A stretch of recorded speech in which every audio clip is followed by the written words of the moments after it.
नमस्कार दोस्तों, आइए सुनते हैं भगवती चरण वर्मा के द्वारा लिखी कहानी प्रेजेंट्स। हम लोगों का ध्यान अपनी सोने की अंगूठी की ओर, जिस पर मीने के काम में श्याम लिखा था, आकर्षित करते हुए वीरेंद्र ने कहा, मेरे मित्र श्याम नाथ ने यह अंगूठी मुझे प्रेजेंट की। जिस समय उसने ये अंगूठी प्रेजेंट की थी, उसने कहा था कि मैं इसे सदा पहने रहूं, जिससे कि वो सदा मेरे ध्यान में रहे। परमेश्वरी ने कुछ देर तक उस अंगूठी की ओर देखा। इसके बाद वो मुस्कुराया। प्रेजेंट्स की बात उठी है तो मैं आप लोगों को एक विचित्र, मजेदार और सच्ची कहानी सुना सकता हूँ। यकीन करना या ना करना आप लोगों का काम है, मुझे कोई मतलब नहीं है। मैं तो केवल ये जानता हूँ कि ये सच बात है, क्योंकि इस कहानी में मेरा भी हाथ है। अगर आप लोगों को कोई जल्दी ना हो तो सुनाओ। चाय तैयार हो रही थी। हम सब लोगों ने एक स्वर में कहा, जल्दी कैसी, सुनाओ। परमेश्वर ने आरंभ किया। 2 साल पहले की बात है। अपनी कंपनी का ब्रांच मैनेजर होकर मैं दिल्ली गया था। मेरे बंगले के बगल में एक कॉटेज थी, जिसमें एक महिला रहती थी। उसका नाम शशि बाला देवी था। वे ग्रेजुएट थी और किसी गर्ल्स स्कूल में प्रधान अध्यापिका थी। संध्या के समय जब मैं टहलने के लिए जाया करता था, तो श्रीमती शशि बाला देवी प्राय टहलती हुई दिखाई देती थी। हम लोग एक दूसरे को देखते थे, पर परिचय न होने के कारण बातचीत न हो पाती थी। एक दिन मैं टहलने के लिए नजदीक के पार्क में गया। वहां जाकर देखा कि श्रीमती शशि बाला देवी एक फव्वारे के पास खड़ी हैं। उन्होंने भी मुझे देखा और वैसे ही वे वहां से चल दी। श्रीमती शशि बाला देवी मंथर गति से टहलती हुई आगे आगे चल रही थी और मैं उनके पीछे करीब 10 गज के फासले पर। वे बीच बीच में मुड़कर पीछे भी देख लिया करती थी। एकाएक उनका रुमाल गिर पड़ा, या यूं कहिए कि एकाएक उन्होंने अपना रुमाल गिरा दिया। तो अनुचित ना होगा, क्योंकि मैंने उन्हें रुमाल गिराते स्पष्ट देखा था। रुमाल गिराकर वे आगे बढ़ गई। जनाब, मेरा कर्तव्य था कि मैं रुमाल उठाकर उन्हें वापस कर दूं, और मैंने किया भी ऐसा ही। मुस्कुराते हुए उन्होंने कहा, इस कृपा के लिए मैं आपका धन्यवाद देती हूँ। मैंने भी मुस्कुराते हुए कहा, धन्यवाद की क्या आवश्यकता, यह तो मेरा कर्तव्य था। शशिबाला देवी ने मेरी ओर तीव्र दृष्टि से देखा। क्या आप यहीं कहीं रहते हैं? देखा तो मैंने आपको कई बार है। जी हाँ, आपके बराबर वाले बंगले में ठहरा हुआ हूँ, अभी हाल ही में आया हूँ। अच्छा, तो आप मेरे पड़ोसी हैं, और यूं कहना चाहिए कि निकटतम पड़ोसी हैं। कुछ चुप रहकर उन्होंने कहा, यूं तो बड़े मजे की बात है। इतना निकट रहते हुए भी हम लोगों में अभी तक परिचय नहीं हुआ। मैंने जरा लज्जित होते हुए कहा, एक आध बार इरादा तो हुआ कि अपने पड़ोसियों के बारे में परिचय प्राप्त कर लूं, और परिचय प्राप्त भी किए, पर आप स्त्री हैं, इसलिए आपके यहाँ आने का साहस न हुआ। शशिबाला देवी खिलखिलाकर हंस पड़ी। अच्छा, तो आप स्त्रियों से इतना अधिक डरते हैं? लेकिन स्त्रियों से डरने का कारण तो मेरी समझ में नहीं आता। अब अगर आप अपने भय के भूत को भगा सकें तो कभी मेरे यहाँ आइए। आपसे सच कहती हूँ कि स्त्री बड़ी निर्बल होती है, और साथ ही बड़ा कोमल। उससे डरना तो बड़ी भारी भूल है। शशिबाला की मीठी हंसी और उसकी वाक्पटुता पर मैं मुग्ध हो गया। वो सुंदरी नहीं थी, पर वो कुरूपा भी नहीं कही जा सकती थी। उसकी अवस्था लगभग 30 वर्ष की रही होगी। घटा हुआ दोहरा बदन, बड़ी बड़ी आंखें और गोल चेहरा। मुख कुछ चौड़ा था, माथा नीचा और बाल घने तथा काले और लापरवाही के साथ खिंचे हुए थे, क्योंकि 2-4 अलके मुख पर झेल रही थी, जिन्हें वे बराबर संभाल देती थी। रंग गेहुआ और कद मझौला, छपी हुई मलमल की धोती पहने हुई थी। पैरों में गोटे के काम की चट्टियां थी। मैंने शशिबाला की ओर प्रथम बार पूरी दृष्टि से देखा। शशिबाला को मेरी दृष्टि का पता था। वो जरा सिमट सी गई, फिर भी मुस्कुराते हुए उसने कहा, आप विचित्र मनुष्य दिखाई देते हैं। फिर अब कब आइएगा? कल शाम को आप घर पर ही रहेंगी? अगर आप आइएगा, नहीं तो नित्य के अनुसार घूमने चली जाऊंगी।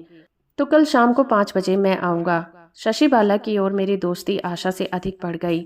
मैं विवाहित हूँ, यह तो आप लोग जानते ही हैं, और साथ ही मेरी पत्नी सुंदरी भी है। इसीलिए यह भी कह सकता हूँ कि मेरी दोस्ती आवश्यकता से भी अधिक बढ़ गई। शशिबाला ने एक विचित्र प्रकार का आकर्षक था, जो गृहिणी में नहीं मिल सकता।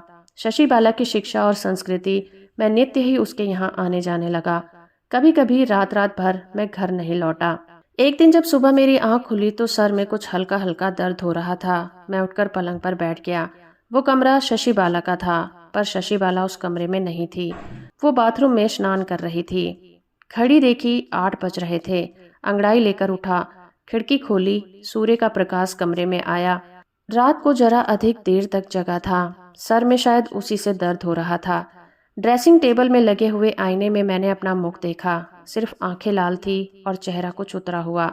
एकाएक मेरी दृष्टि ड्रेसिंग टेबल के कोने में चिपके हुए कागज के टुकड़े पर पड़ गई। उसमें कुछ लिखा हुआ था। उसे पढ़ा।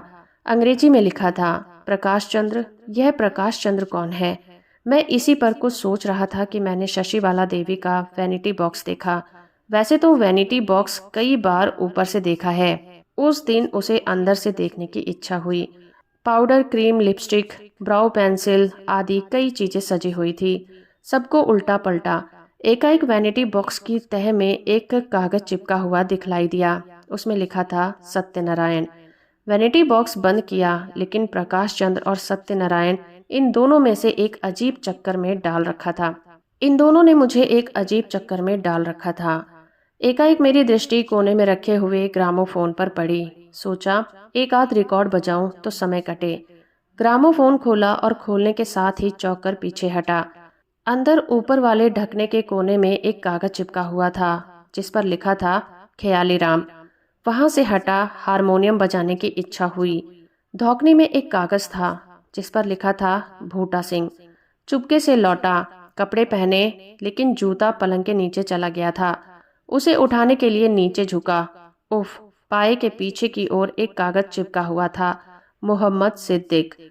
अब तो मैंने कमरे की चीजों को गौर से देखना आरंभ किया। सब में एक एक कागज चिपका हुआ था और उस कागज पर एक एक नाम, जैसे विलियम डर्बी, पैस्टन जी, सोराब जी, बगालीवाला, रामेंद्र नाथ चक्रवर्ती, श्री कृष्ण, रामकृष्ण मेहता, रामायण टंडन, रामेश्वर सिंह आदि आदि। उस निरीक्षण से थककर मैं बैठा ही था कि शशिबाला देवी बाथरूम से निकली। मुस्कुराते हुए उन्होंने कहा, परमेश्वरी बाबू, आज बड़ी देर से सोकर उठे। मैंने सर झुकाया, उत्तर दिया, सोकर उठे हुए तो बड़ी देर हो गई। इस बीच में मैंने एक अनुचित काम कर डाला, मुझे क्षमा करोगी? मेरे पास आकर और मेरा हाथ पकड़ते हुए उन्होंने कहा, मैं तुम्हारी हूँ, मुझसे क्यों क्षमा मांगते हो? फिर भी क्षमा मांगना मैं आवश्यक समझता हूँ। एक बात पूछूं, सच सच बतलाओगी? तुमसे झूठ बोलने की मैंने कल्पना तक नहीं की है। नहीं, वचन दो कि सच ही बतलाओगी। मेरे गले में हाथ डालते हुए शशिबाला ने कहा, मैं वचन देती हूँ। मैंने कहा, मैंने तुम्हारे कमरे को प्रथम बार आज पूरी तरह से देखा है, और वह भी तुम्हारी अनुपस्थिति में। मैं जानता हूँ कि मुझे ऐसा नहीं करना चाहिए था, पर उत्सुकता ने मुझ पर विजय पाई। उसने मुझे नीचे गिराया। हाँ, मैंने तुम्हारे कमरे की सब चीजों को देखा, बड़े ध्यान से। पर एक विचित्र बात है, हर एक चीज पर एक कागज चिपका हुआ है, जिस पर एक पुरुष का नाम लिखा हुआ है। अलग अलग चीजों पर अलग अलग पुरुषों के नाम लिखे हैं। इस रहस्य को लाख प्रयत्न करने पर भी मैं समझ नहीं सका। अब मैं तुमसे ही इस रहस्य को समझना चाहता हूँ। शशिबाला देवी मुस्कुरा रही थी। उन्होंने धीरे से कोमल स्वर में कहा, परमेश्वरी बाबू, ये रहस्य जैसा है वैसा ही रहने दो। उस रहस्य का चुप मुझसे न समझो। तुम इस रहस्य को समझकर दुखी हो जाओगे, और बहुत संभव है इसे जानकर तुम नाराज भी हो जाओ। नहीं, मैं दुखी नहीं होऊंगा और न नाराज ही होऊंगा। अच्छा, तो मुझे वचन दो। मैं वचन देता हूँ। शशिबाला कुर्सी पर बैठ गई।